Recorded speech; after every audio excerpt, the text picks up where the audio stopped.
And joining us now on the debate for the full hour in Washington, D.C., Sarah Cohen, Knight Professor of the Practice of Journalism and Public Policy at Duke University. In Newark, Delaware, Joel Best, Professor of Sociology and Criminal Justice at the University of Delaware. He's also the author of Stat Spotting, a field guide to identifying dubious data. In Ithaca, New York, Stephen Strogatz, Jacob Gould Sherman Professor of Applied Mathematics at Cornell University. And here with me in studio, John Mighton, founder of JUMP, that's Junior Undiscovered Math Prodigies. He's also a mathematician at the Fields Institute. And Ron Lancaster, lecturer in mathematics education at the Ontario Institute for Studies in Education of the University of Toronto. Welcome, everybody. Thank you. Hi. I want to begin with reading a quotation. This comes from the Canadian Federal Department of Human Resources. Here's what it said back in 2003. Over half of adult Canadians did not demonstrate levels of mathematical skills and knowledge associated with functioning well in Canadian society. Now, when I read that quote, it sounds pretty bad, and I'm going to extrapolate a little bit and assume that the numbers are probably quite similar in the United States. And we're going to talk about that and where we sort of fit into the picture. But before we get to that, I want to set the table. So Stephen Strogatz, start me off. Tell me, what is numeracy? Numeracy is the ability to deal with numbers in a way that allows you to function comfortably in everyday life. And Sarah, do you want to add to that? How do you see numeracy? As a journalist, I look at it more as a way to be able to be a responsible citizen in a democracy. How about here in studio, Ron Lancaster? I think what Sarah just said is perfect. The idea of being a citizen and being able to cope that way and read things, make decisions. John Mighton? Yeah, I would absolutely agree with that, and maybe add, from the kind of joy I've seen in children in learning mathematics, numeracy also includes a kind of sense of wonder or curiosity about the world and the patterns and connections that people see through numbers and mathematics. Joel Best, you're a sociologist. How do you see numeracy fitting into society?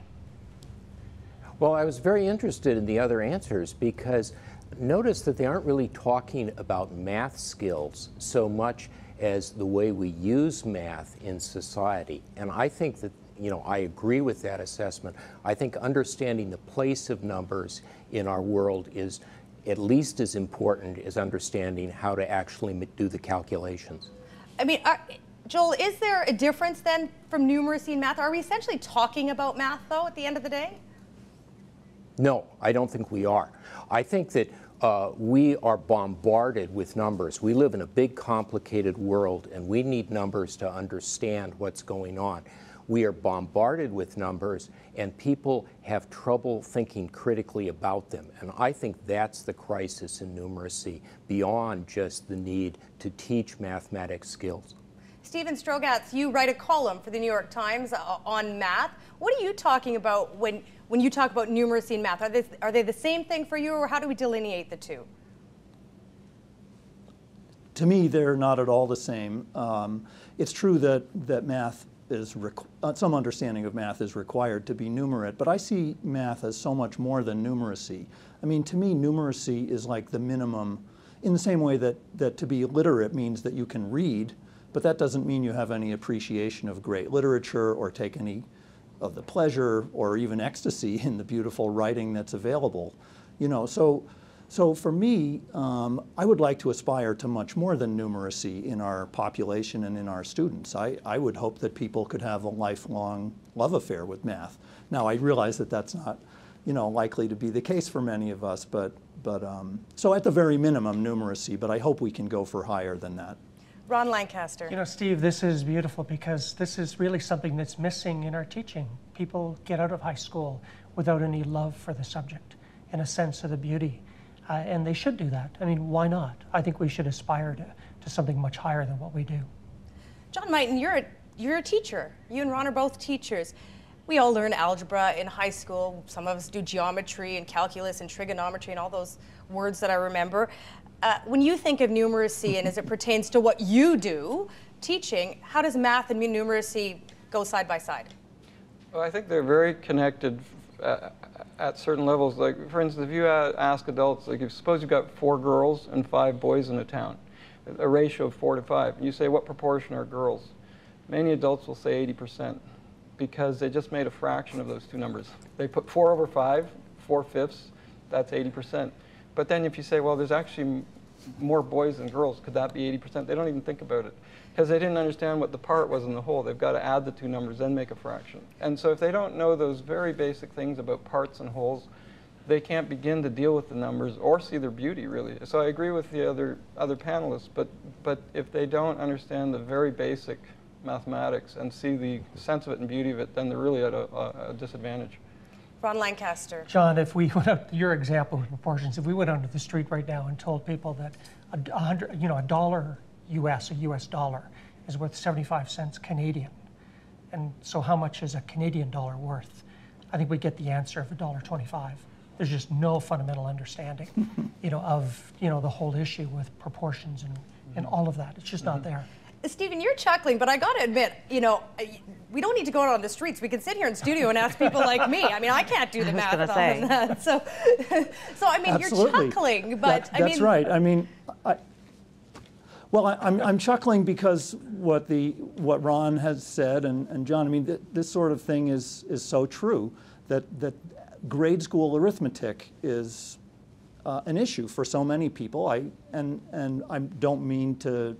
My smiling or chuckling is not to say that I'm looking down. This is really the major issue, and it's so important when earlier we talked about citizenship. I mean, these things affect people's ability to make political choices, to assess scientific claims about global warming, or in our country here in the US, when President Bush a few years ago said that, the average tax return under my rebate under my new plan will be $1,500. That is absolutely a misleading number, and the public doesn't get it because they have no idea what the difference is between an average and a median. It's just a term that you heard somewhere in school, but it meant nothing, when in fact, when people get their tax money coming back to them, it turns out it's only $600. They wonder, why is it not the $1,500 that President Bush promised? And the reason is he quoted an average, not a median. And that average includes all the millionaires and billionaires who are getting whopping tax returns, tax rebates. So, I mean, what Bush said wasn't a lie, it was just misleading. Maybe your guest who wrote the book about statistics and damn lies can tell us, well, I'll let you ask the question. But I mean, this is a big issue in talking about numeracy as it relates to citizenship. It really boils down to questions about arithmetic and statistics. Trigonometry and algebra may not be relevant to this part of the discussion. Joel Best, you're the author of that book about statistics and damn lies. Weigh in here. Well, I think that there undoubtedly are occasions when people choose numbers carefully. To say that the mean tax rebate is this versus the median, and you can pick and choose which number you want. I think that a lot of times the people that are offering numbers, however, are not themselves completely numerate, and a lot of times they get caught up in enthusiasm. They find a number that seems to validate what they think is true. I'm worried that this is a big problem. Here's a big number. It must be about right. And we have lots of examples of really silly numbers floating around, being distributed by people with the best intentions but poor math skills. Sarah Cohen, I mean, journalists are playing a role in all of this, right? We're the ones disseminating the information. I mean, from everything from cancer rates to inflation rates to baseball stats, I mean, we're deciphering, or supposed to be deciphering, these things all the time. So are journalists good at numbers, Sarah? I think they're better than they think they are. I think one of the problems comes in, just to comment on the last part of the discussion, is when you feel like every time you're talking about fifth grade arithmetic, you're in a test, and that I have to do math in my head instantaneously in order to be considered numerate. I do think that they're better at it than they think, but I also think that we've placed such a burden on numbers both in the media and in society, where we can't just say that when President Bush quotes an average, that's an opinion. And it's a summary, and it might be a good one and it might be a bad one, but that there are other opinions and summaries out there. And if we can just get across the idea that these things aren't burnt in stone, and because they're quoted as a figure instead of as a word, we should believe them. I think that's a much more important skill to get at than to know how to do arithmetic in our heads. But I guess, Sarah, speaking as a journalist, sorry, Joel, go ahead.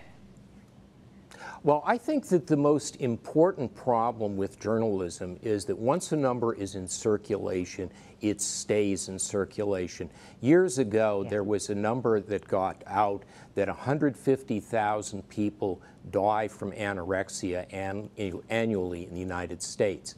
Now, the total number of women between the ages of 15 and 44 who die annually in the United States from all causes is 50,000. What were the odds that 150,000 of those 50,000 were anorexic? Okay, that's a failure when people take a number and they see it and they think, oh, good, that's a fact. I can repeat that. And we have lots of bad numbers that get passed along because once the number is there, it takes on a life of its own, and a bad number is harder to kill than a vampire. Stephen Strogatz. Well, certainly. Sorry, go ahead, Sarah. Well, certainly facts get repeated. I mean, we still haven't been able to get rid of the idea that President Obama is a Muslim. And I think that idea that facts get repeated in the media over and over again, and I do agree that when it's a number, it tends to be harder to dash down than other cases. Stephen Strogatz, you write a column about math. When you're in the newsroom at the Times, I mean, when you look at other journalists, are they good at math? I haven't been able to do a careful diagnosis, honestly, but I can tell you that in interacting with the editor who asked me to write the series, he changed the plan for the series. I thought that I should be writing about math in the news and that might be the most valuable thing. But he said, no, actually, what you should do is start in preschool. Just walk us through that whole curriculum that most of us never understood the first time. And he put himself in that collection. He said, you know, he was a humanities major, an English major, and so he, as an editor, and I think maybe by extension a lot of the other journalists, are not very comfortable with math. So I guess if I follow the thrust of your question, probably it is something that's difficult. There may be some self-segregation, that the people who like words are drawn more to careers that use words, and the people who like numbers are drawn more to those careers. So it could just be that by the nature of journalism, and also maybe being people, you know, that they are not necessarily the most numerate in our society. John, what are we missing if we don't understand numbers? Well, I mean, there's a lot of research showing there's a huge economic loss because you have a population that can't enter jobs that require even basic numeracy. I think, as Stephen pointed out, we also have huge losses environmentally and things like that because we can't add up the consequences of our actions. We really don't know how small things add up, or we don't know how to assess risks very well. That's why we had an economic crisis, partly. But I think there's a deeper spiritual loss, that kids are born with this incredible sense of wonder and curiosity. They love solving problems and puzzles. But as soon as hierarchies start forming and they start thinking they're not so good at math, it's the one subject where you can get convinced pretty quickly you're bad at it.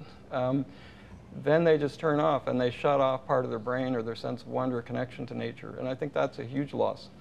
Joel Best, is what John's saying true? I mean, is it, if we don't understand numbers, misunderstand them, have a lack of understanding, is it a really big problem for the labor force, for the workforce? Well, there are certainly people who do that. I'm not a labor economist, but I've seen estimates to that effect. I think it's a big problem in lots of ways. I think that we hear a number and we get caught up in something, and in some ways what happens is there's a tremendous competition for public attention, and people have lots of different causes that they're trying to promote. And they believe in those causes, and they want to get our attention, and one way to do that is to produce the biggest darn number they can come up with. And some of those numbers override other considerations. We get completely wrapped up in them. Years ago, in the United States, there was a terrific panic about missing children, and people were running around saying that there were 2 million children going missing each year.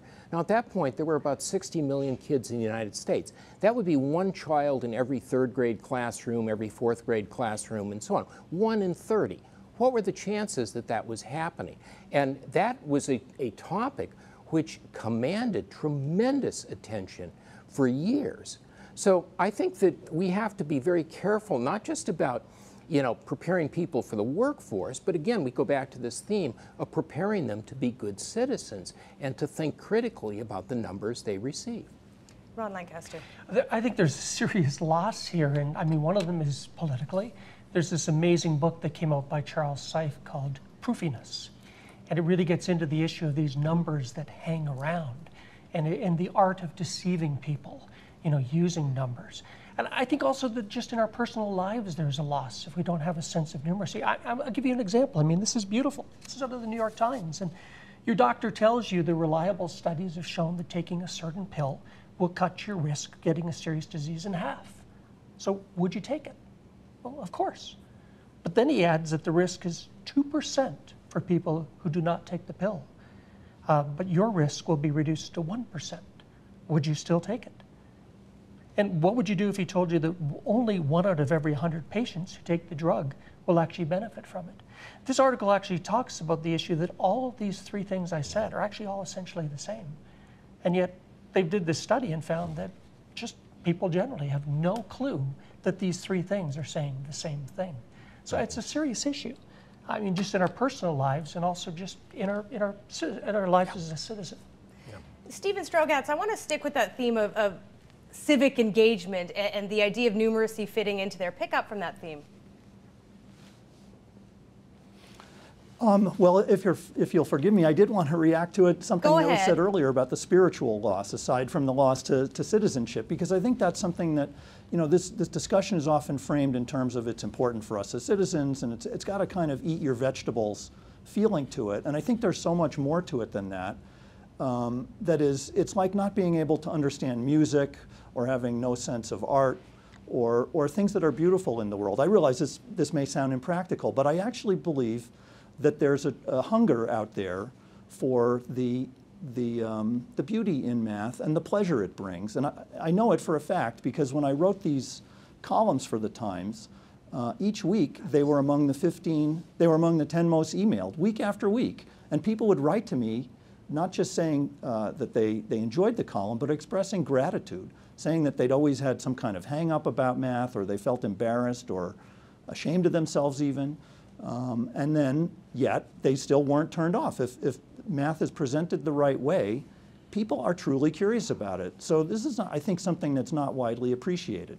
There's a kind of assumption that, we all had some terrifying experience in school, and we're now panic-stricken when math comes up, or we can't deal with numbers. And you always hear it said that people will admit, oh, I was never any good at numbers, but people don't say, oh, I can't read.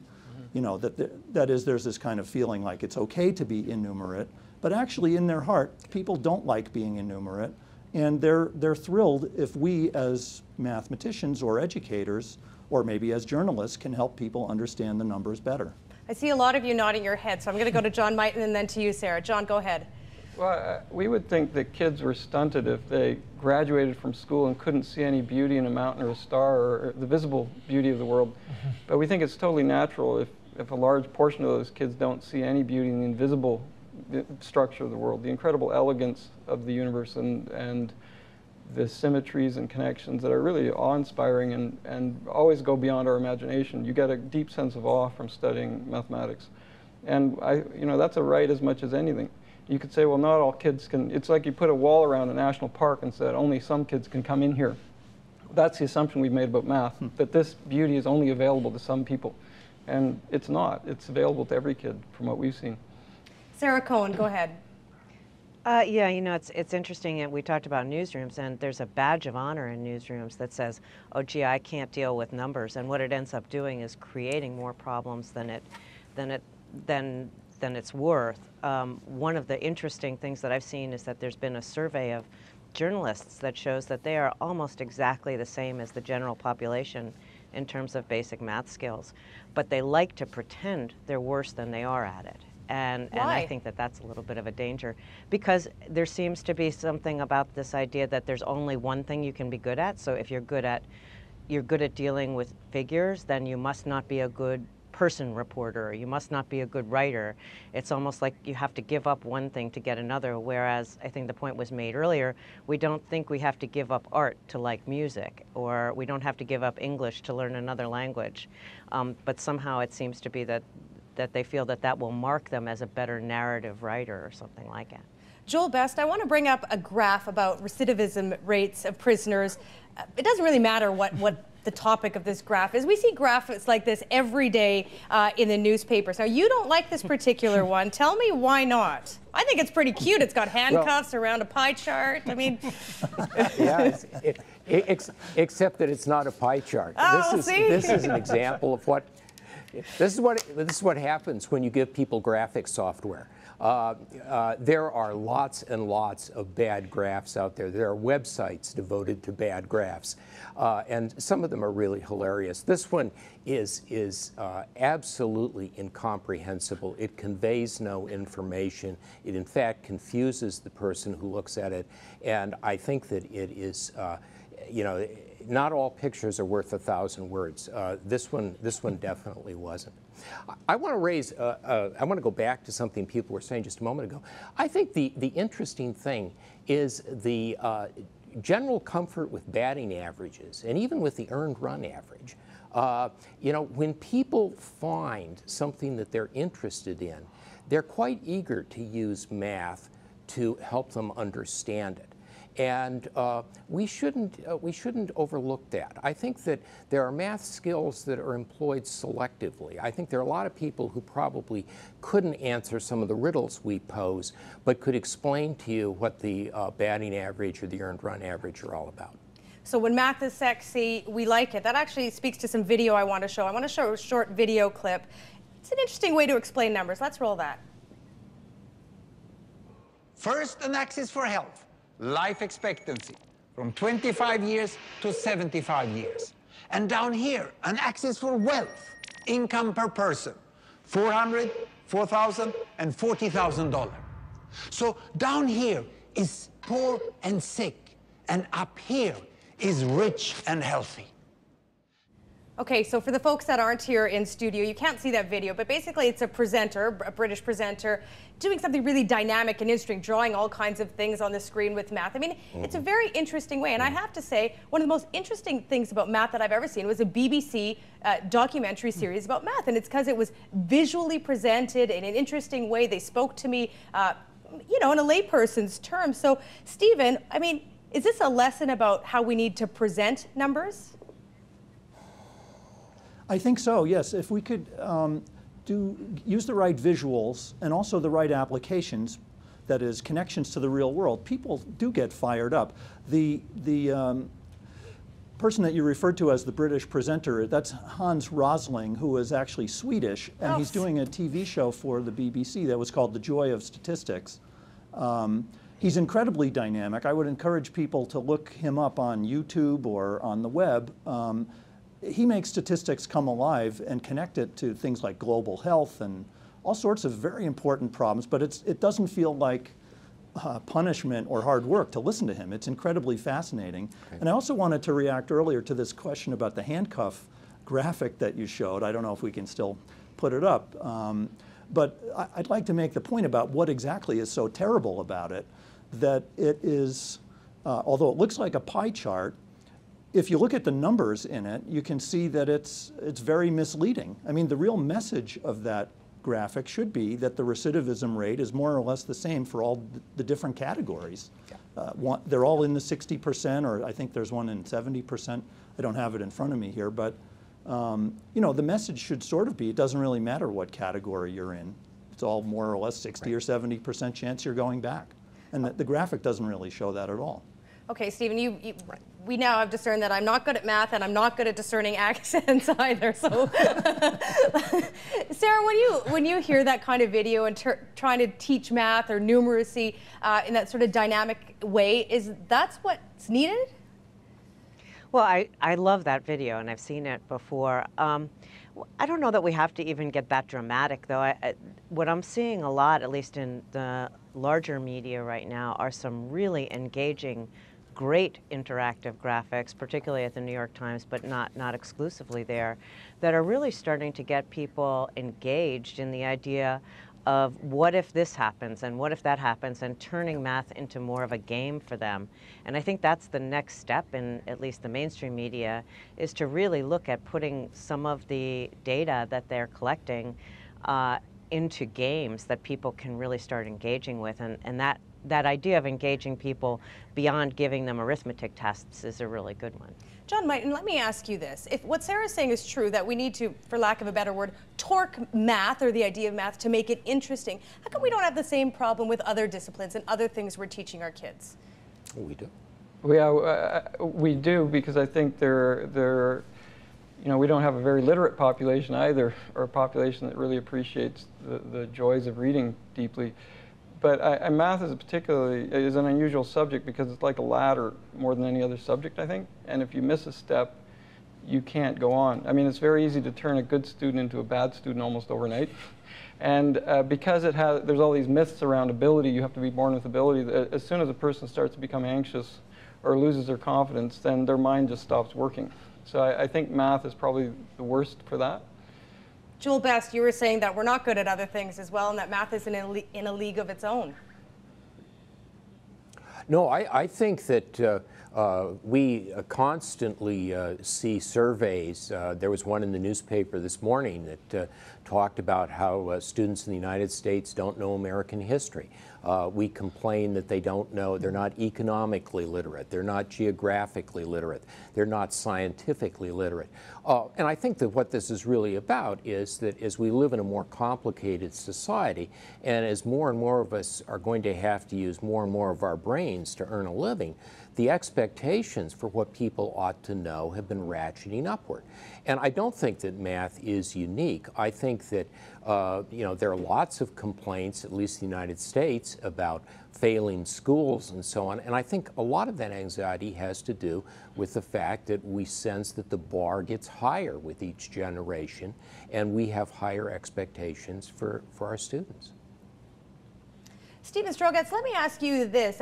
When it does come to math, we're often told that if you're good at math, if you're good at numeracy, you're good at critical thinking. And so the question is, if we don't have those skills or talents, are we bad critical thinkers? I mean, is it the most critical piece of the puzzle, Stephen?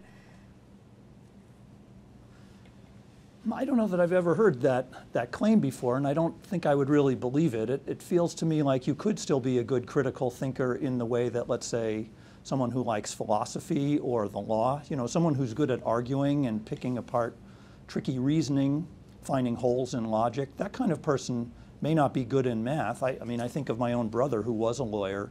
He could argue anybody to, you know, into submission and not have any math ability or math interest. So to me, they feel, I mean, it's an interesting claim because you often hear it made in connection with math by people who see math as useless, but yet still feel that they need to learn it for some reason. So you'll hear people say, for instance, geometry. Geometry is irrelevant unless you're an architect or a surveyor, but you still have to take geometry because it will teach you what a proof is, it will teach you about logical reasoning step by step, and so the content of geometry is not what matters, it's the methodology and the style. I don't really buy that.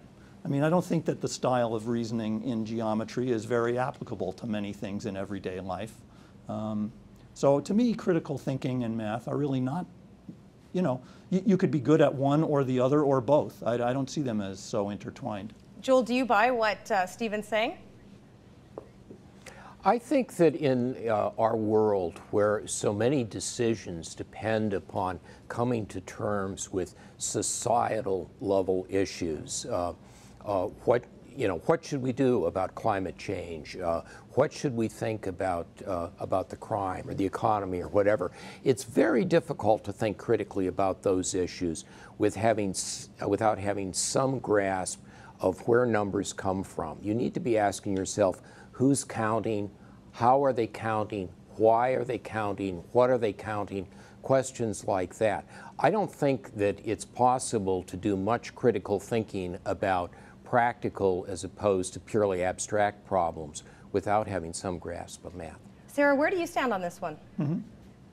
I think I'm with that, and when I talk with reporters in particular, I tell them that, you know, you wouldn't brag about not being able to spell somebody's name, but you're bragging about not being able to cover a city hall budget argument. There are certain things that we have to be able to recognize, and I love the way that was put, was that who's counting, what are they counting, and I would just add, what are they not counting?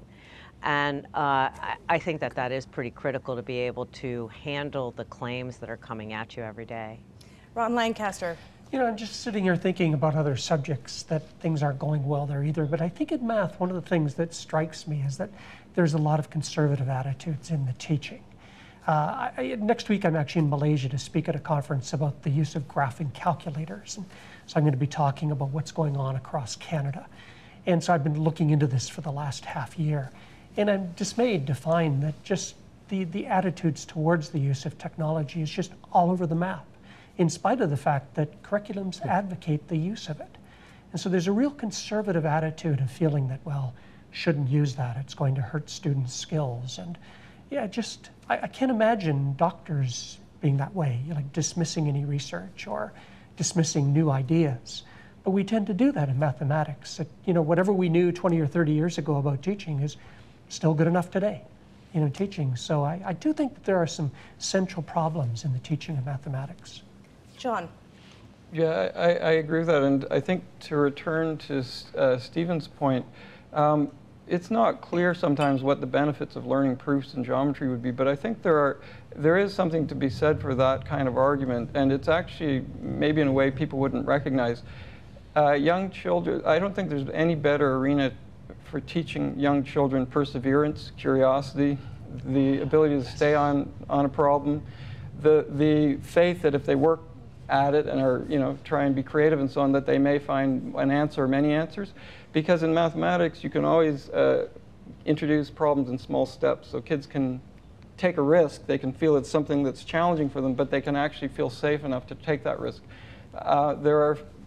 That's a huge benefit of mathematics we're seeing. And when kids learn that they can be problem solvers in mathematics and do proofs and things like that, it does tend to spill over into thinking about other subjects. So that's a benefit. It may not come just from geometry, but from teaching them to think that way in general can have a huge benefit. Sarah, go ahead. Yeah, I mean, one of the things that I would like to see just from a practical standpoint in the educational side is to understand what things are good for. For instance, I was doing some cartography at one point, and it didn't even strike me for a long time that this was 11th grade algebra. And so it's one of those things that when we're learning it, we don't really know where it comes in. Now, maybe that's changed in recent years, but it would be nice to know when calculus will help you, when geometry will help you, when trigonometry will help you. You know, Sarah, I was taught a hard lesson. I was on war training course and out in a field where I had to draw a map. I was, you know, a simulated version of being in a minefield, find my way out of that, try and start a fire, and I couldn't do any of it, you know? And I thought, boy, wish I would have known when I was learning math all these years growing up that it was going to come in handy. And Stephen, I just want to give you a chance to respond to what was said earlier by John, that he thinks geometry matters. You might not, but he thinks it does. Respond to that. Oh, I hope, I'm sorry, I think I was unclear in what I was trying to say, because I love geometry for many of the reasons that John mentioned, and would urge that students take it and that their teachers do the best job possible teaching it. It's because it's so about more than critical thinking and about proof. It's about creativity, as was pointed out. It's about problem solving, expressiveness. I mean, all of math can be taught that way and can be experienced that way. So it's a wonderful, uplifting experience when taught right and done right. It's just that the way that the question was posed in terms of critical thinking, you know, versus math, I think it's way too narrow to focus on critical thinking. What I would like, you know, and what I think people can gain from the study of math is all kinds of good thinking skills, critical as well as creative. Okay, I want to show one more so piece. I don't think, yeah, I don't think we have any disagreement here. Okay, I just want to show one more piece. At least I don't feel there's any disagreement with the panelists. Yeah, I would add to that, I mean, I agree with that, and that there may be other areas where you want to teach critical thinking, but logic is a branch of mathematics, and that's an area that kids could learn much earlier. I mean, they could have very rigorous training in critical thinking as part of their math curriculum, and also bleeding into other subjects like philosophy and anything involving argument. Ron Lancaster, you're nodding your head there. Well, I agree with that. And, you know, I was just thinking, though, that, you know, the issue that Sarah was saying and others about, you know, the practicality of math and knowing where things are used. I think this is really important for students, but there is another issue too, and that it's just that the subject is very beautiful. I mean, it takes the mind to places that other subjects don't. I mean, we don't just read for a utilitarian purpose, you know, just to be able to, you're reading for pleasure. And we need to appreciate mathematics for being something just beautiful that you can just enjoy, whether it's used or not. Stephen, you had a great line in one of your columns, I think, that I read in the pre-interview notes about what is it? Calculus is to math what Shakespeare is to English. Is that your line? Mm-hmm. That could be. I believe something like that. To me, it is the pinnacle of at least the beginning of our math education. For many people, calculus would be the end, or something they never even get to. But the way that the standard curriculum is set up, it's clear that calculus is the goal in the way that Shakespeare or the King James Bible or any of the other greatest writing in English would be the goal for English courses. That is, once you start to understand calculus, not only do you have the power to solve all kinds of problems in science and engineering and technology and finance, but you also start to see how all the different parts of math connect to each other. That is, instead of just being one subject after another in some kind of disconnected hodgepodge, it starts to look like a magnificent organic, you know, fabric. It all fits together magnificently through the lens of calculus. So yeah, I mean, just as Shakespeare gave us so many great sayings, great ideas, tragedies, when you look at the rest of math and the rest of the world through the eyes of calculus, I can't even express how wonderful it is. Joel Best, here's the problem though. We have 5 people talking about math and the beauty of it and how much they love it. Now I'm going to argue that you 5 are probably in the minority. There seems to be a disconnect in society about math. Where does that stem from other than from our teaching? Joel, start us off and then we'll go to Sarah. Well, I don't know. I think that it is certainly the case that math is very useful. And a lot of times I think in ordinary life when people are using math, they don't think they're using math. I think that we become aware of math when we start to have a problem that we can't solve, and then we get frustrated. And you know, I think that it's quite true that you know, people are willing to declare themselves bad at math and view that as a minor character flaw, whereas no one would go around saying, "Oh, I'm bad at reading," and brag about that. So I think that there are problems in the way that it's taught, but I think it's also the sense that we don't do a good job of bringing math into the picture when we're teaching other subjects. I guess what I've been advocating is more social science in numeracy education, in getting people to think critically about the numbers that they hear. And for me, the math part is important, but it's the connection to the other topics, the other issues, where you really see the value of math. And so I think that our failure to do that, the way that we compartmentalize it, and we teach math during the math period, and we teach social studies and English and so on during those periods, and we act like those subjects are completely unrelated, I think that gets us into trouble in later life. Sarah, you wanted to jump in there. Yeah, I just wanted to say one thing. I don't love math. In fact, one of the reasons I started working with reporters to work on numeracy is that I felt that I was avoiding it as much as anyone else.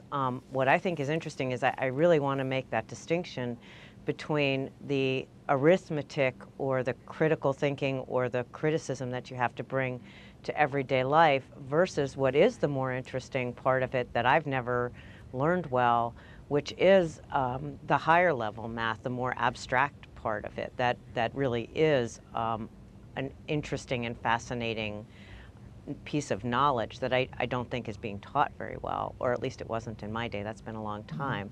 But I just wanted to say it's not that I love math, it's that I know that it's a basic skill that any reporter or any basic citizen needs to get over the problem with before we can move on.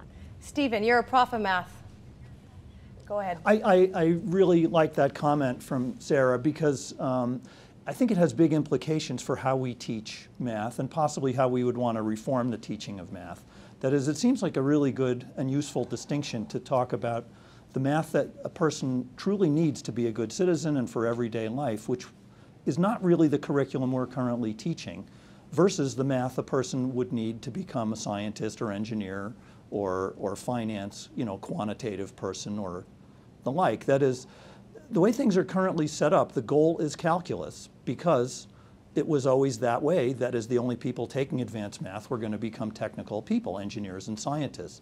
But nowadays, with such a quantitative society, and as was already pointed out earlier in the show, that there's so many things where we need to have a basic understanding of statistics. What we're talking about today is numeracy.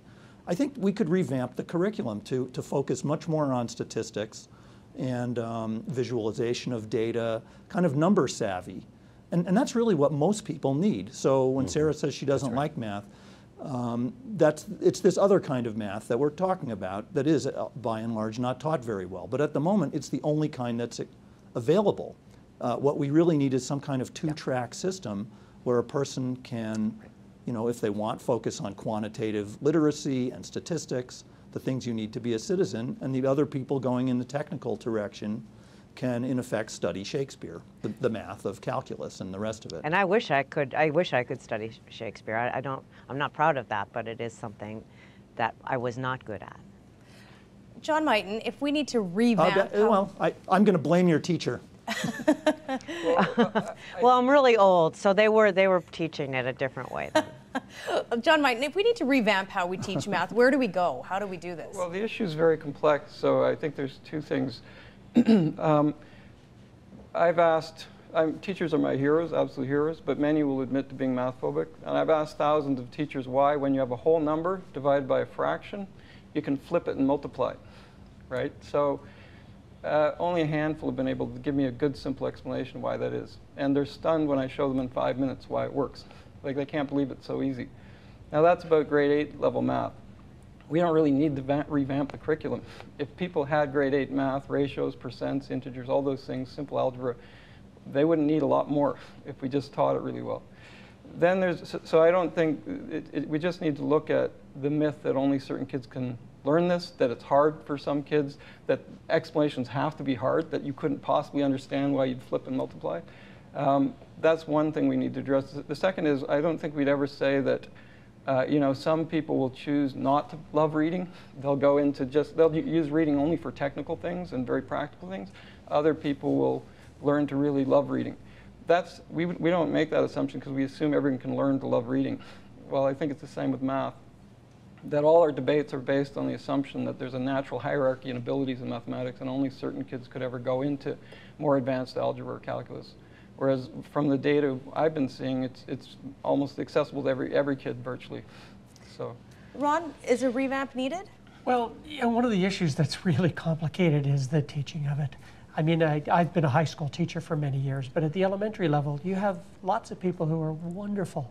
I mean, they care about kids, but their backgrounds are not in mathematics. And they're also teaching, a zillion subjects. And so it's very complicated for them to really get into some of these issues and teach things in a better way. So I'd say the revamping would be in around giving teachers support and helping them to teach it in better ways, especially when they're dealing with 6 different subjects. And math is just one of them, and something that they probably didn't like much in the first place. How do you give teachers that support, though, Ron? Well, I think professional development is really important, giving them a sense for the importance of mathematics, the beauty of mathematics. Those are things that they never had. And so when they're in front of a group of students, they don't have it in their heart, to be able to pass that on to students. So that's what they need to have, so that they can just, not be turning off the next generation of from mathematics. Joel Best, how can we have a myth of math, if I can put it that way? I'm sorry, a myth of math? A myth of math. How can we put math in its own category, that there's a hierarchy, that it's difficult, that it stands aside from other subjects, that teachers find it difficult? I really, again, I want to come back to what I was saying earlier. I think that we want to stop thinking about math as something that you teach during the math hour, during math class, and we don't do it anywhere else. I'm not sure that trying to convince teachers, or adults for that matter, that dividing a whole number by a fraction, et cetera, is going to be an interesting lesson for many people. I think that lots of people would like to understand the claims that politicians are making during election campaigns.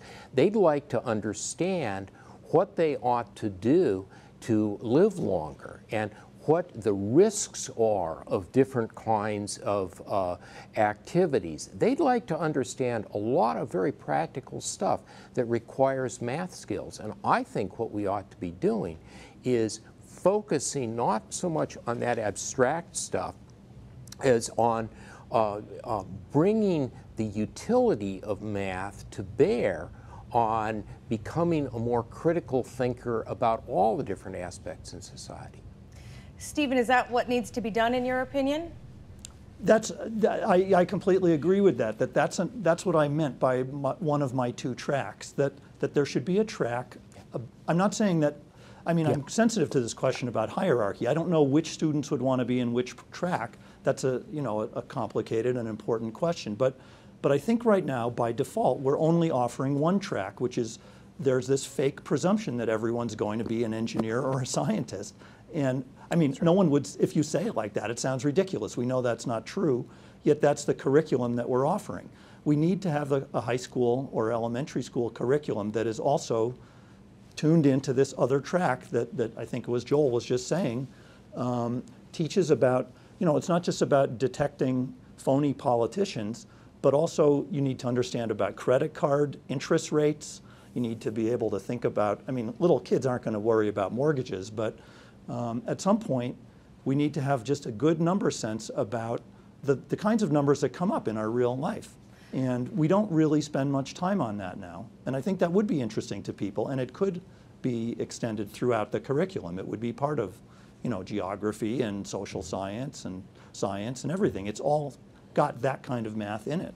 Okay. But we don't really teach it that way at the moment. Go ahead, Joel. We continue this same process right through college. When we have social science majors, we require that they take statistics classes, but the assumption is that they're going to become professional social scientists, so that they may learn more or less how to calculate a multiple regression, but they're not equipped when they come out of the class to understand the statistics that they encounter in the newspaper. And I think we need to rethink what we're doing to, think about the second track in all levels of education. John Mighton, go ahead. So I agree completely with Joel that math should be integrated into all subjects, and into social sciences, into art. You should see mathematics everywhere and have an appreciation of it. But I think we won't be able to know what those tracks are, or what tracks kids will need, until we actually know more about their abilities. I believe that the debate is skewed by the fact that we have such differences in abilities in kids. So there's a Toronto teacher who did a case study where her kids coming to grade 5 were on average in the 54th percentile on standardized tests, a 70-point range of abilities, kids as low as the 9th percentile. A year later, she put them through a math program. A year later, they were on average in the 98th percentile with a 4-point range. A year later, they all signed up for the Pythagoras math competition, and 14 of the 17 got awards of distinction. The other 3 came close. Her class average was higher than the average of the top 5% of students who tend to write that competition. So we can't have any debate about this until we know what kids are capable of. And then I think we'll have a much higher standard where kids will do higher levels of math. Eventually they'll be different, they'll choose different things, but we can't have that debate right now we're streaming, there are tracks, and we're streaming kids into courses that are far below their abilities. So I agree with the substance of what's being said, that you're going to need options for kids. You're going to have to show them how math is everywhere and can be used in different ways. But we need to start looking at our deeper assumptions around what kids can do. Okay, we just have a few minutes left, and I want to throw a big question.